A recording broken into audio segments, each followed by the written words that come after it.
Hello, Aries. How are you? Today is November 7th, 2020. I'm here to do your weekly reading.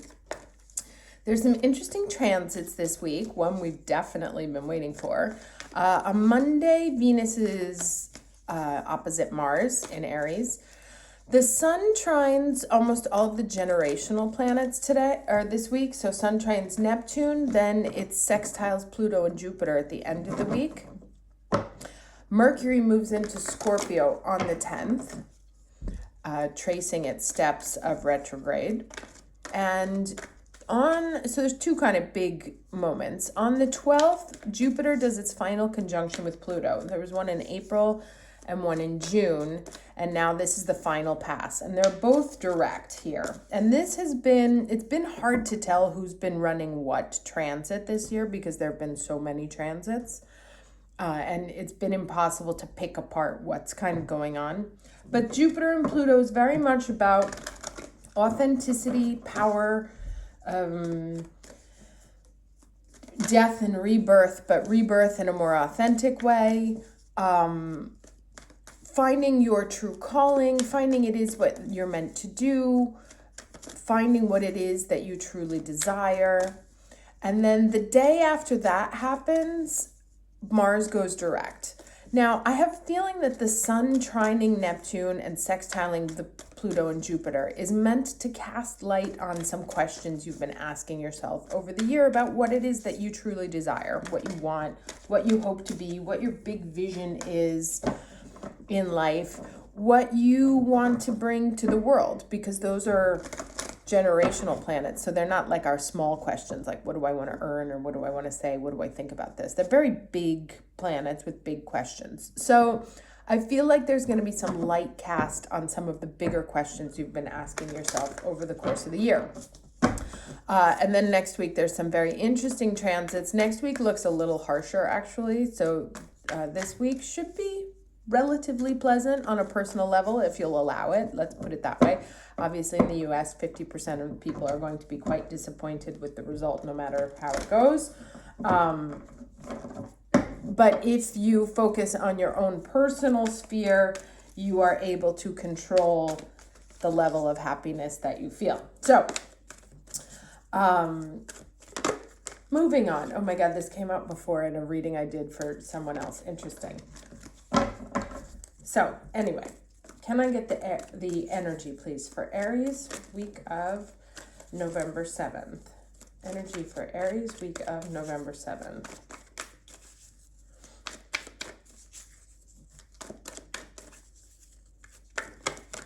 Okay. No place like home upside down. Okay, so things may be feeling a little bit topsy-turvy. May not be clear. Home may not be so clearly defined at this moment in time, or things at home may be a little bit nutty. Let's see what else we get here. There's a 5, so that's sort of the crisis point, the turning point in things. Can I get the challenge energy for Aries? Okay, oh my God, this came up before. This is insane. Okay, so past lives, rebirthing, karma, new generation coming through here. And I want to read this one specifically. That's crazy that 2 cards came out again. Well, energy doesn't lie. So the past lives one, because I was very intrigued, even when I was looking at it before, by the salamander, right? The salamander changes shape. So the hands of existence form the shape of the female genitalia. This is reading, not me. The opening of the cosmic mother, revealing within are many faces from other times. While it might be entertaining to fantasize about famous past lives, it's a distraction. The real point is to see and understand the karmic patterns of our lives and their roots in an endless repetitive cycle that trap us in unconscious behavior. Interesting. The 2 rainbow lizards on either side represent knowing and not knowing. They are the guardians of the unconscious, making sure that we are prepared for a vision that might otherwise be shattering. Ooh. A glimpse into the eternity of our existence is a gift, and understanding the function of karma in our lives is not something that can be grasped at will. This is a wake-up call. The events in your life are trying to show you a pattern as ancient as the journey of your own soul. So that's quite interesting. So it seems that whatever this sort of dust-up is that's going on at home, or going on around the home, or making you feel like you don't have a home, or that you can't recognize what home looks like anymore, is so that you can get clear on the patterns that have kind of been keeping you hanging upside down for some time. And it's a question of seeing them. Remember, I mentioned that the sun was going to cast light on these very big, higher order questions this week. So I feel like you may be tackling some of the bigger, deeper questions, right? Who am I? What do I want to do? What am I here? Am I living my most authentic life? Is this the right thing for me to be doing? Maybe some uncomfortable questions also. But this one, especially with the Jupiter-Pluto conjunction, it won't be new. It'll be something that's been brewing over the course of the year. And I think you might start to get some, like, this might be the time that you see it. And it's funny because I said, it's hard to, this year's been weird. It's very difficult to individuate which of the transits and how it's playing out in our life. So I feel like with this final Jupiter-Pluto conjunction, whatever that question that's been bubbling up from underneath from your subconscious, which is ruled by Pluto there, is going to start becoming clear, right? It may have something to do with your initial childhood home. It may be a past memory of something that happened in your home. It may come from your original family. It may come from your ancestral family.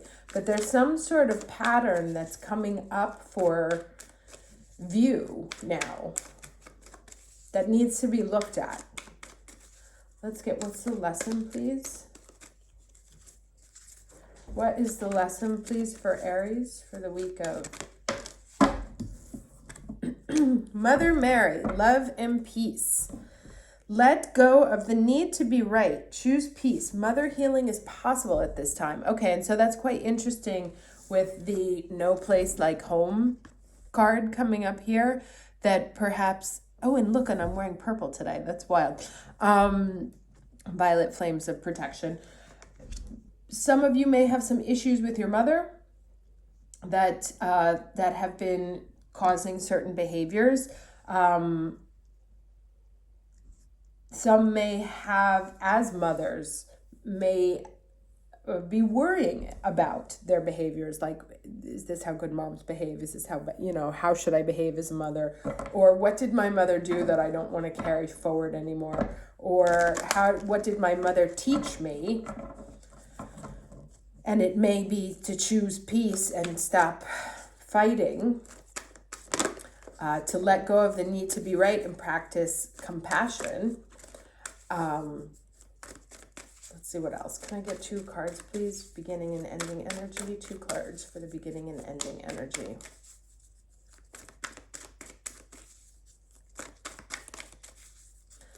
One of the other things that came to my mind was, is this how my mother taught me to act, right? So 2 cards, please. Making a choice, interesting. And it's also interesting, it kind of recalls this split here of these guardians at the gate. So making a choice there. Or perhaps finally actually seeing the choice. And look, it's interesting. Through one door, there's this kind of purple environment here. And then through this other door, it's kind of nondescript. And one, I feel like particularly dealing with this card here that has to deal with karma so powerfully, is that do I want to keep making the mistakes of the past, or do I want to move forward towards something that feels more like a home for me, something that makes me feel more like I'm at home? One more card for ending energy, please.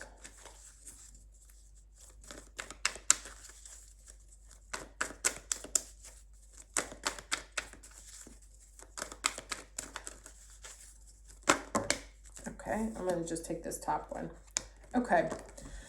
All right, so like I said, next week looks a little bit more challenging, and there it is. There's this idea of solitude, of perhaps not liking the questions that you're being asked, perhaps not liking the answers that come up. Let's see what the rest of the cards say here.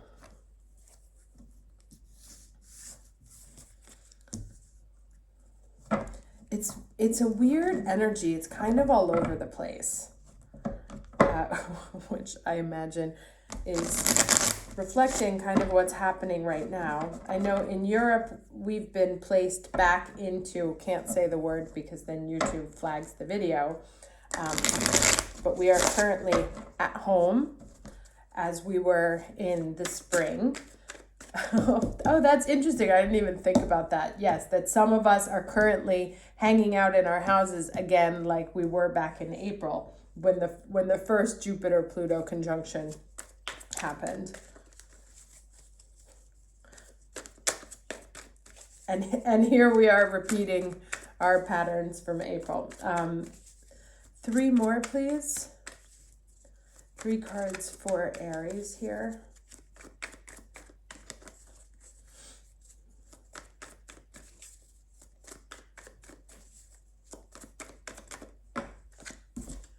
Okay, so I have a Fool card. Interesting. So this is, the Fool card also says to me, like, looking at things with fresh eyes. It's yes about starting anew. It's also, you know, because there's 2 energies here. This guy could be taking a very calculated risk. He could also just fall off the precipice. So, but this idea, I think, of shedding light, see how the sun comes in here, shedding light on the path, because right now what's past here, he should take a look, right, before he takes that next step, or at least say, okay, I know I'm going to go into the abyss, and informed choices is the word that I get up here, or the phrase I get. 2 more, please. 2 more cards, and then we'll put it all together.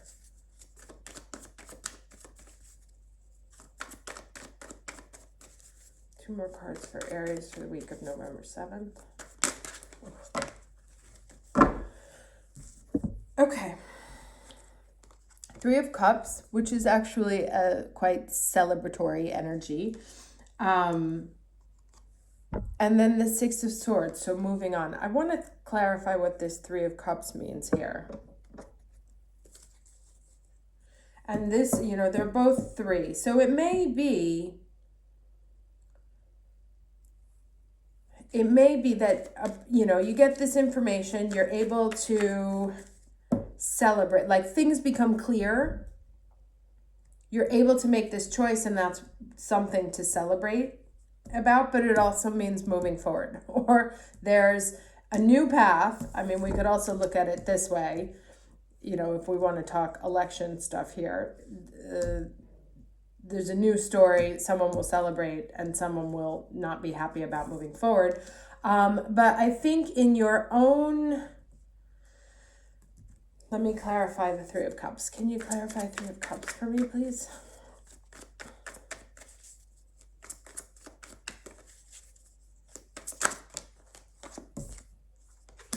Yeah, okay.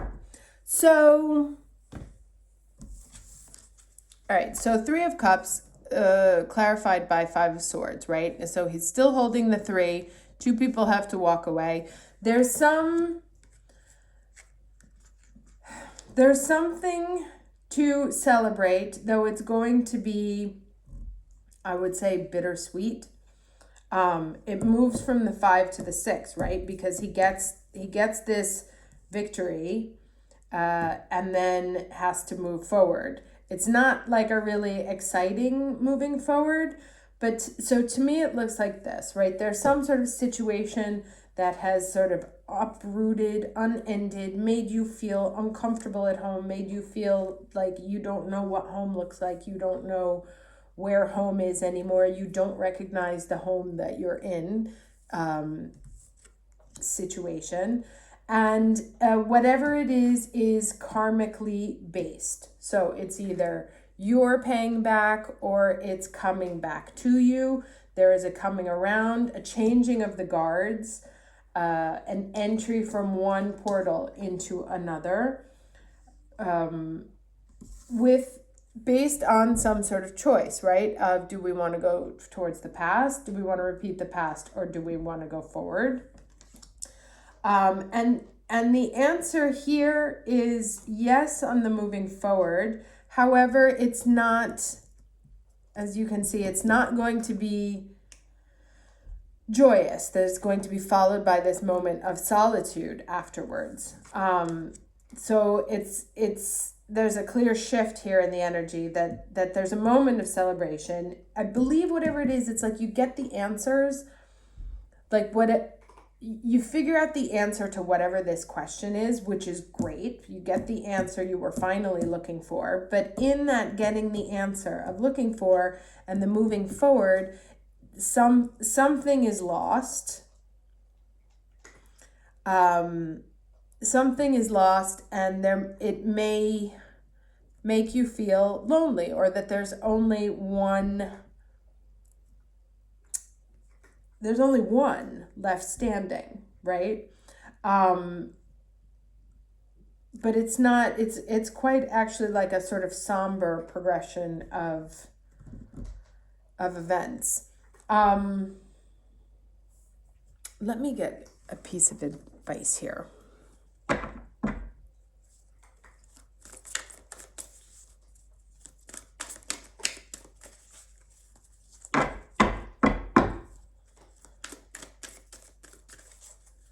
I don't know. I also feel like it looks like, yeah, like this celebration kind of turns quickly.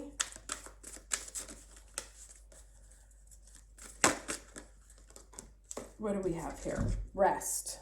Archangel, Remiel, and Aragonite. So let's see what this says.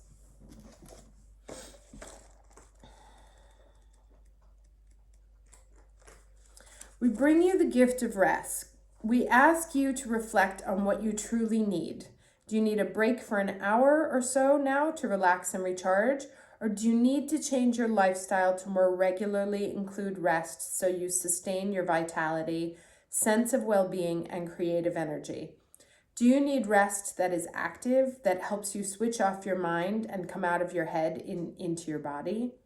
Do you need rest that is physically still to deeply replenish your energy reserves at a deeper cellular level?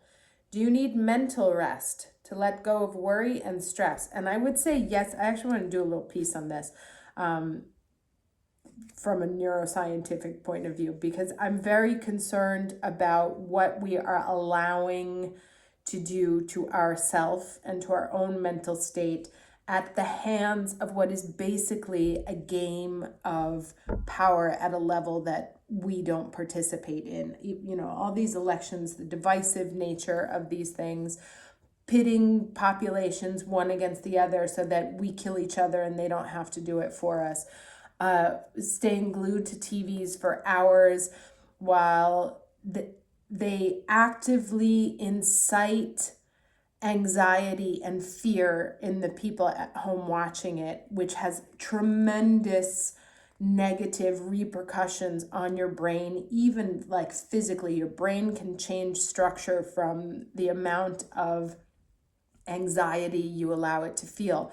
And so it was one of the things I was thinking about this morning, even as we were looking at it, is it is up to us to manage our own mental state. Remember, and I said it at the beginning, like regardless of what's going on in the world right now, it's really up to us to own how we feel, right? We have a choice on how we can feel. Yes, as I said, we're back in the April state of not being allowed out of the house. I can allow myself to go insane with anger and with anxiety over that, or I can choose peace. I can choose to rest and be like, I can't control this moment. That's that interesting Jupiter-Pluto conjunction, right? Learning what you can control and what you can't control. and getting clear on this pattern, right? This pattern of how people have been playing with us and playing with our minds and playing with the things that we do, and allowing other people to take over our own state of mental health. These are all things that are coming up right now. So I would ask anyone who finds themselves very vehemently and violently attached to any opinion right now, be it the right, be it the left, be it let us out, be it lock us up.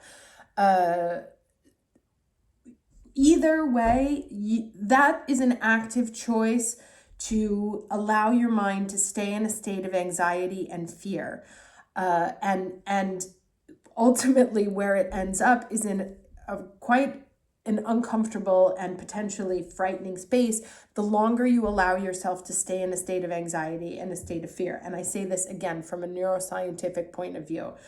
There are structural damages, reductions that happen in your front brain if the anxiety mechanism is kept active for long periods of time.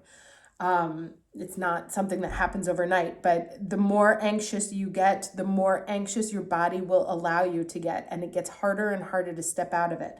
So I would invite everybody to find some sort of not even meditative, but anything that makes you not feel stressed, anything that makes you feel peace and love and harmony or happy. Do that. Don't get sucked into this wave of what's going on right now, right? There's a lot going on around us, so much we cannot control. All of us will have had a preference of whether we want to be closed in our houses or not. We have a preference on our political stance, but allowing your own mind and your own brain to be poked and prodded for the advertising benefit of others is sort of willing participation in a game that's actively trying to harm you. Now, I'm sorry for the speech, the lecture. I know this isn't really my place, but I was watching it yesterday, and on any of the news channels, of how all the little mechanisms that they do to make you feel bad, to make you feel fear, to make you feel worse. And the more we watch it, the scareder we get. We don't recognize it as fear, because it tends to come out as anger, particularly as Aries. But we get angry and riled up over situations that, I mean, of course I have my own opinion on it. I'm going to keep it to myself. But I also know enough, like, to know when to detach, when to say, I can't let this take over my life. I can't let this take over my well-being. I will not let this take over my mental health, or how I talk to my children, or how I respond to my friends, or the things I allow myself to say to strangers on the internet, and so it's really about finding, and look, there's these sort of two cards here in a sea of that are begging us in one shape to, like, find the peace, find the love, find the rest. All of this is going to unfold. It's not going to be pretty. The rest of the year, we knew this was going to be challenging. We're going to feel unsettled and displaced in some part of our lives, no matter what part of the country or part of the world we're living in. It is our responsibility for our own bodies, our spiritual bodies, our energy bodies, our mental bodies, our physical bodies, our emotional bodies, to keep ourselves centered, peaceful, and rest, so that as we are rested, as we go through these very challenging times, we come out solid on the other side. Okay. So let me finish reading where I was. Sorry. So do you need mental rest to let go of worry and stress, or emotional rest to let you off an emotional roller coaster and into some simple acceptance and happiness for a time? Rest can happen in different ways and on different levels. We bring the gift of all types of rest and ask that you choose that which feels the best for you at this time. So that's, like I said, that's the best advice I can offer to anyone, is that the world is nuts right now. Do yoga, bake cookies, read a book, listen to Spotify, do whatever makes you feel happy and peaceful and centered, and avoid getting sucked into, because our brain loves the negativity because it feels like it's more prepared, right? Oh, if I know all of the secrets, then I can survive better. So it always wants to know more. And this is really a time to turn off your TV, unplug, get centered with you, or at least set a clock. Like if you're going to watch the TV, you're going to watch the news and stuff like that, put it at 20 minutes, 30 minutes, watch what you have to, and get yourself centered. Or if you are someone who is an activist and actively involved, just make sure that you take time for yourself, right? Because what's going on now can take us off track and put us into not very comfortable places, right? And I look here and it's a 3, a 4, and a 5. And it's like from making a choice to a sense of solitude to really feeling like we're not even at home in our own home anymore, right? So it's really focus your energy here, please, on the love and the peace and the rest. Take the rest you need, get centered, watch your mind, watch your food, and be well, all of you. Okay, take care.